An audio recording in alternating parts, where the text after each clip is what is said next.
प्रिय विद्यार्थियों, नमस्कार। गायत्री कॉलेज सांचौर के YouTube चैनल पर आपका स्वागत है। आज हम क्लास बीएससी और बीएससी बीएड फर्स्ट ईयर के सब्जेक्ट बॉटनी का एक टॉपिक डिस्कस करेंगे। आज हम पढ़ेंगे लाइकेन के बारे में। प्रिय विद्यार्थियों, इससे पहले गायत्री कॉलेज सांचौर के YouTube चैनल पर फर्स्ट ईयर की बॉटनी से संबंधित कई टॉपिक्स के वीडियोज़ अपलोड किए जा चुके हैं, जैसे क्लास हिपेटकॉप्सिडा के सामान्य लक्षण, क्लास एंथोसिरोटॉप्सिडा के सामान्य लक्षण और वर्गीकरण, एंथोसिरोस की संरचना, उसमें जनन के प्रकार, उसका life cycle, class एंथोसिरोटॉप्सिडा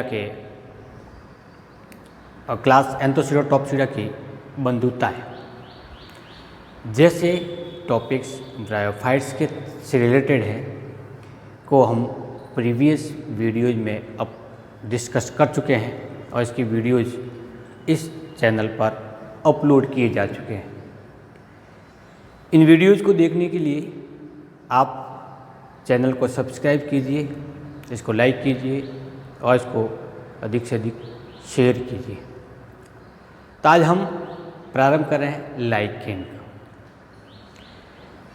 BSc first year का पहला पेपर, जिसका नाम ही है algae, lichen and bryophytes. Algae के कुछ चैप्टर डिस्कस कर चुके हैं, आज कर रहे हैं लाइकेन। थियोफ्रेस्ट ने सबसे पहले वृक्षों की साल पे पाए जाने वाले या वृद्धि करने वाले पादपों के रूप में लाइकेन की पहचान की थी। इसके बाद म्यूरिसन द्वारा 1699 में इन पादपों को मस्को फंगस नाम दिया गया था। स्मिथ द्वारा इन्हें अल्प विकसित वायवीय पादप कहा गया।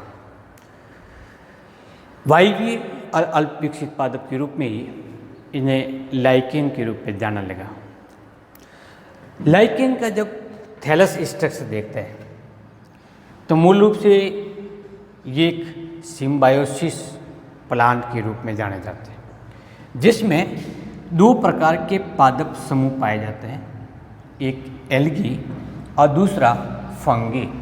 अर्थात लाइकेन कोई प्लांट नहीं है, बल्कि एल्गी और फंगी शैवाल और कवक का आपस में सहजीवन है। लाइकेन का थैलस प्लांट बॉडी है, वो थैलस टाइप है, क्योंकि एल्गी भी थैलोइड प्लांट है और फंगी भी थैलोइड प्लांट है, तो इससे निर्मित होने वाली लाइकेन की प्लांट बॉडी भी थैलोइड ही होती है। इस थैलोइड प्लांट बॉडी के थैलस में दो पार्ट, एल्गी के पार्ट को या एल्गी के भाग को फाइकोबायोन्ट के नाम से जानते हैं, जबकि फंगी के माइकोबायोन्ट के नाम से जानते हैं। ये दो भाग है, किसके हैं? लाइकेन के थैलस के। यदि इस लाइकेन के थैलस में से फंगी बाहर निकाल दे, कवक बाहर निकाल दे, तो पीछे एल्गी रहेगी, यानी लाइकेन का अस्तित्व समाप्त हो जाएगा। और एल्गी के प्लांट को भाग को निकाल दे या फाइकोबायोन्ट को निकाल दे तो भी कवक रहेगी, लाइकेन अगेन यहाँ पर समाप्त हो जाएगा, लाइकेन का अस्तित्व समाप्त हो जाएगा। अब इस सिम्बायोसिस कैटेगरी में इसको क्यों रखा गया, सहजीवनी क्यों रखा गया? क्योंकि लाइकेन तब तक ही है जब तक एल्गी और फंगी आपस में जुड़े हुए हैं, आपस में साथ साथ में कार्य कर रहे हैं, एक दूसरे को प्रभावित करते हुए कर रहे हैं। इनके किसी एक घटक के निष्क्रिय होने पर या विलुप्त होने पर लाइकेन का अस्तित्व ही समाप्त हो जाता है। इसमें पाया जाने वाला माइकोबायोन्ट एल्गी को आवास प्रदान करता है, एल्गी को शुष्कता से और ताप से सुरक्षा प्रदान करता है और वातावरण से नमी तथा जल को अवशोषित करके एल्गी को प्रदान करता है। तो एल्गी को आवास के लिए जल और नमी के लिए, सुरक्षा के लिए कवक की आवश्यकता होती है। ये कवक के द्वारा किया जाने वाला कार्य है। तो इसके बदले में एल्गी क्या कार्य करेगी? जब तक एल्गी और इन दोनों का कार्य एक दूसरे का पूरक नहीं होगा तब तक उसको सहजीवन या सिम्बायोसिस नहीं कह सकते। तो एल्गी या फाइकोबायोट क्या करता है?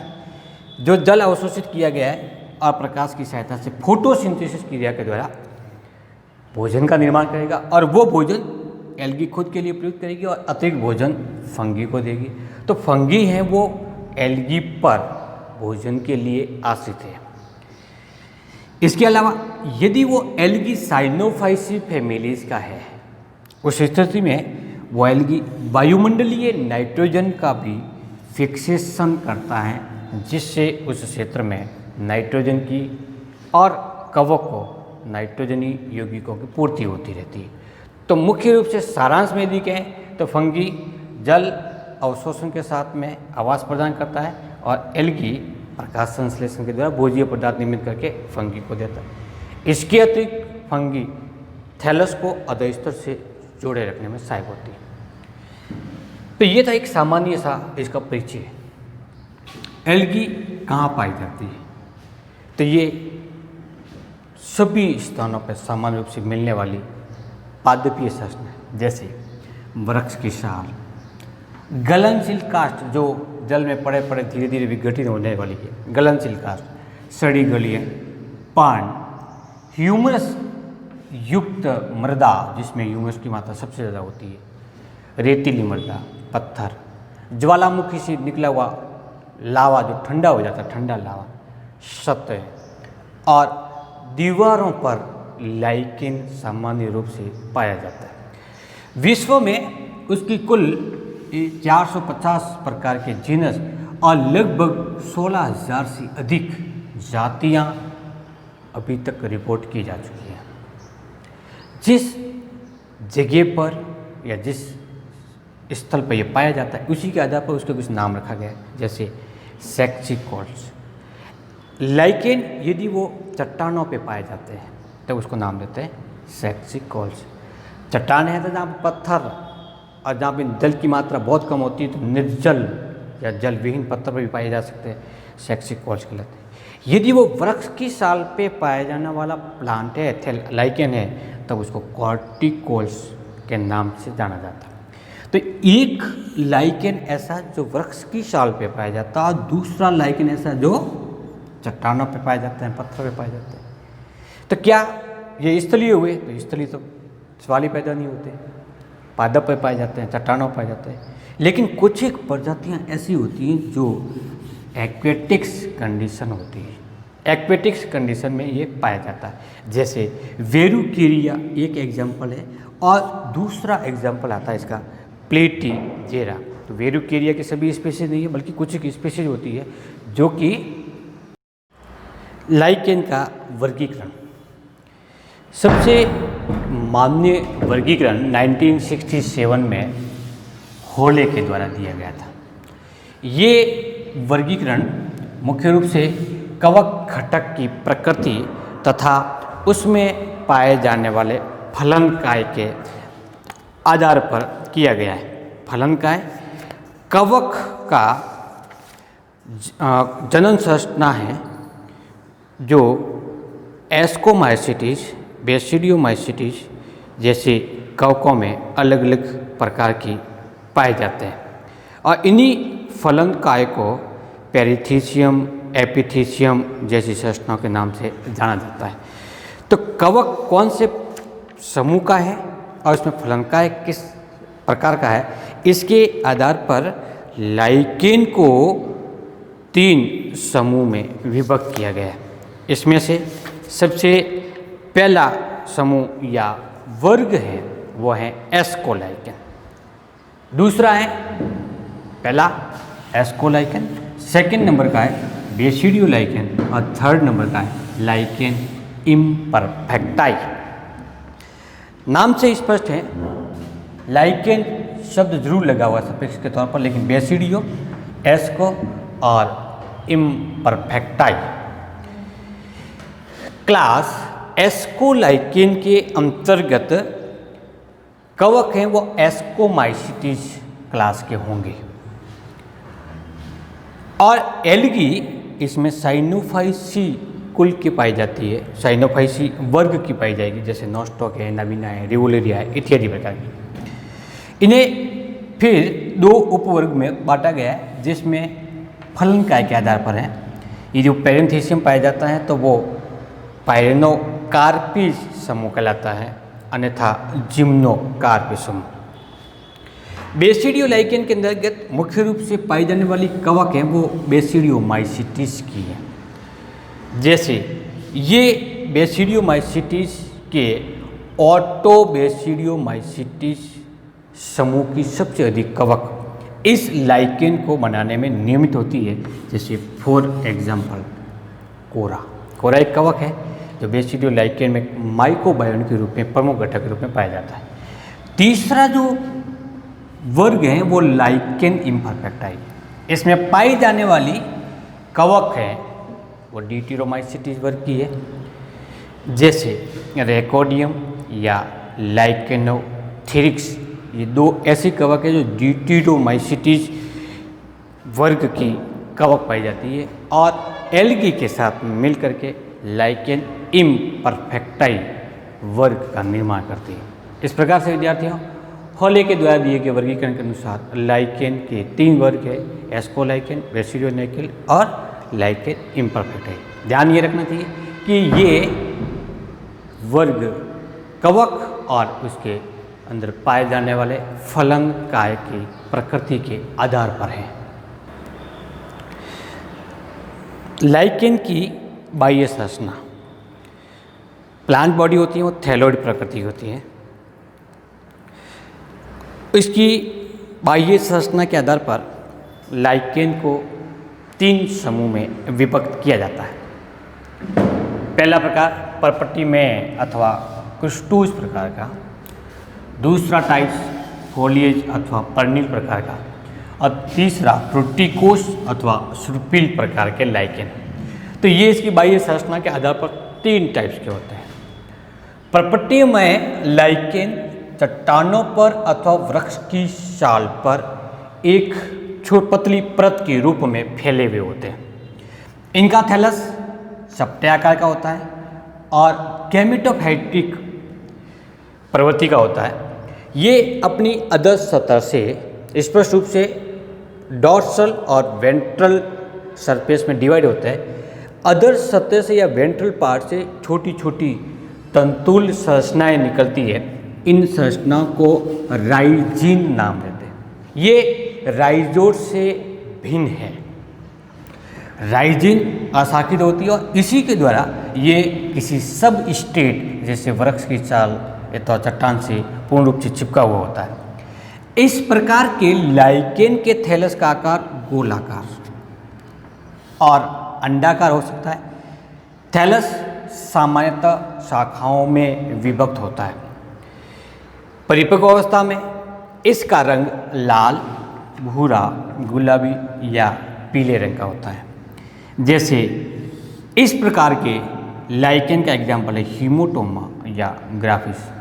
इस डायग्राम के अंतर्गत ये थैलस भाग है और इस थैलस के भाग के मध्य ये गोलाकार संरचना जो पाई जाती है वो इसकी एपोथीका है।